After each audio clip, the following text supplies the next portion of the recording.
반하고 드디어 국왕의 군대를 동원하여 한나라와 함께 초나라를 공격하여 마침내 항왕을 해하에서 격파하였다. 항왕이 죽은 뒤 천하가 이제 평정되자 고조는 술잔치를 베풀었다. 이제 고조가 수하의 공적을 깎아내려 수하는 썩은 선비니 천하를 다스리는데 어찌 썩은 선비를 쓰겠는가? 라고 말했다.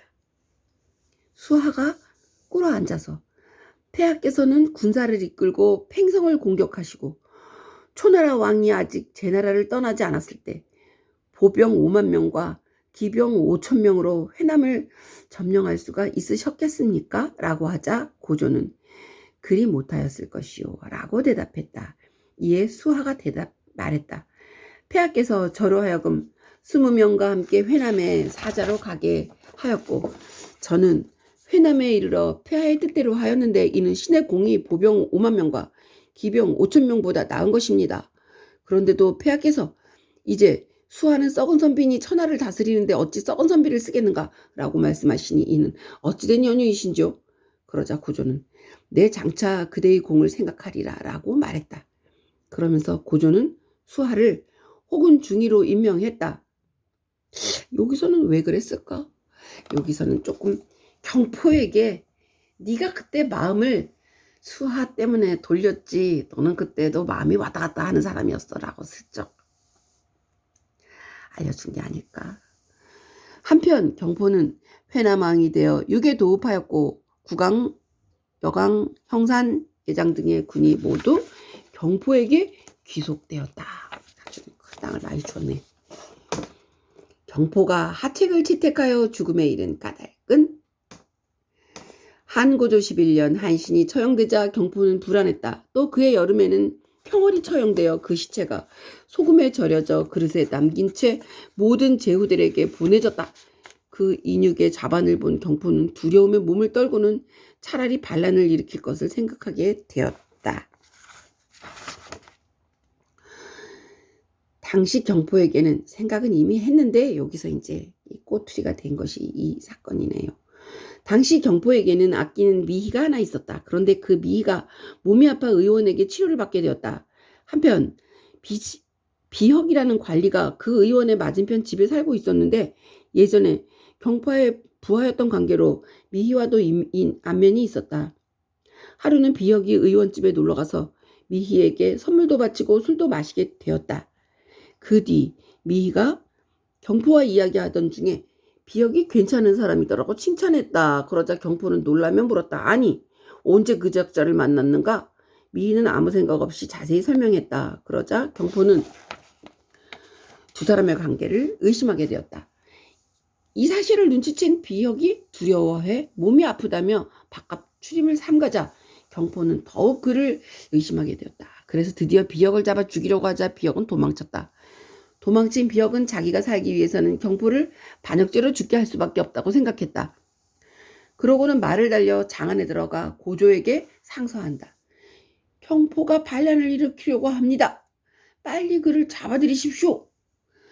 경포는 이 글을 읽고 소하에게 의견을 물었다. 이에 소하는 놀라는 표정으로 경포가 그럴 리 없습니다. 아마 무슨 원한 때문에 무고했을 게 틀림없으니 우선 비역을 잡아들여 조사하고 은밀히 사람을 경포에게 보내 살펴보도록 하시죠. 라고 답했다.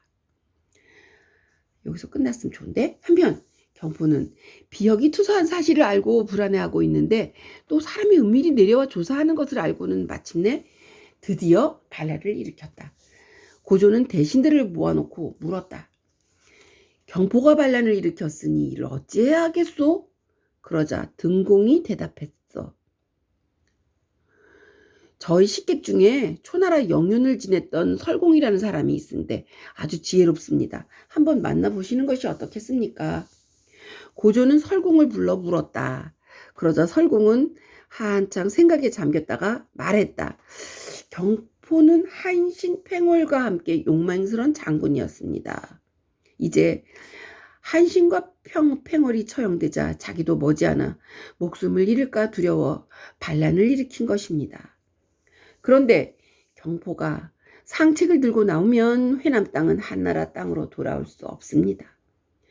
중책을 들고 나오면 승패를 알 수 없습니다. 다만 경포가 하책을 들고 나오면 폐하께서는 베개를 높이 베고 편안히 주무실 수가 있습니다. 이에 고조가 물었다. 그럼 경포가 어떤 계책을 쓸까?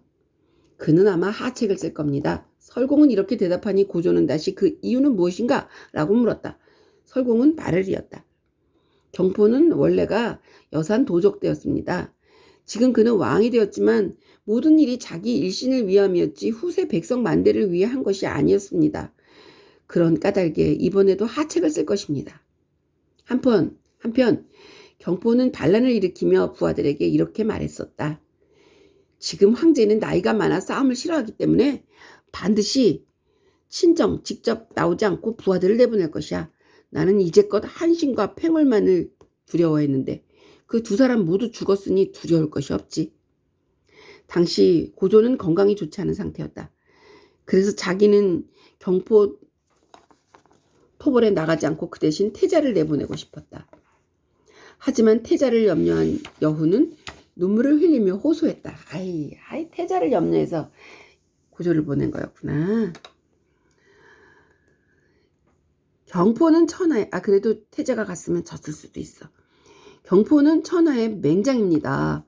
그 자를 제압할 수 있는 사람은 오직 폐하밖에 없습니다. 비록 몸이 불편하시더라도 나라의 운명을 건 이 싸움에 친히 출정하시옵소서. 고조는 하는 수 없이 출정에 나섰다. 경포는 과연 설공의 예측대로 하책을 썼다. 즉 크게 제나라, 한나라, 연나라까지 연합을 한다는 생각은 하지 못하고 겨우 자기의 땅만 지키려 했던 것이다. 고조가 가서 경포의 군대를 보니 그 배치는 항우의 전법과 똑같았다. 고조가 경포에게 너는 왜 반란을 일으켰는가? 라고 묻자 경포는 나도 황제가 되고 싶소 라고 대답했다.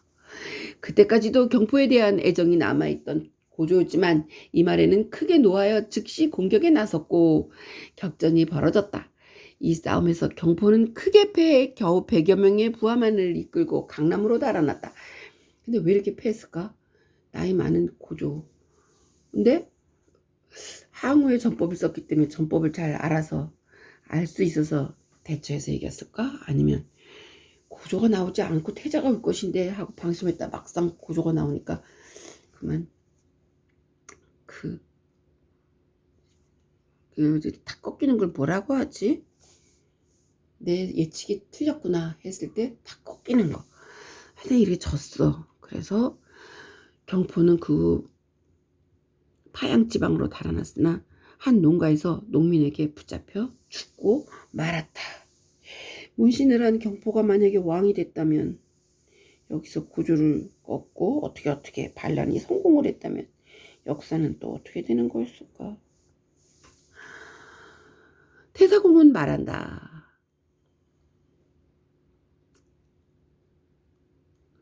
춘추에 초나라가 영과 육을 멸한다 라고 되어 있는데 경포가 바로 그 고요의 후예이지 않을까? 고요는 순임금의 신하인 고요의 후예이지 않을까? 몸은 형벌을 받고서도 어떻게 그렇게도 빠른 때에 성공을 할 수 있었는가? 항씨가 구덩이에 묻어 죽인 이제 항우는 딴 나라의 왕이니까 항우가 구덩이에 묻어 죽인 사람은 그 수가 1000만 명에 이르렀는데 늘 경포가 그 포악한 일의 우두머리였다. 그의 공로는 제후들 가운데 으뜸이었고 그로 인해 왕에 올랐었지만 그 역시 세상의 사륙을 면하지 못했다. 화의 원인은 사랑하는 한 여자로부터 비롯되고 질투로 인해 자신이 죽고 마침내 그 나라까지 망하게 되었도다. 여기 쓸 때는 사마천이 같은 형을 받은 사람으로서 경포에 대해서 조금이라도 이렇게 좀 더 경포에 대해서는 좀 더 냉정하게 썼어야지 될 것 같습니다. 사기도 완성해야지 되고 궁형을 받았다고 모든 것이 끝난 건 아닐 것이고 역사의 수레바퀴 속에서 그냥 짓밟힌 사람이네. 잠깐은 위로 올라갔었지만 끝.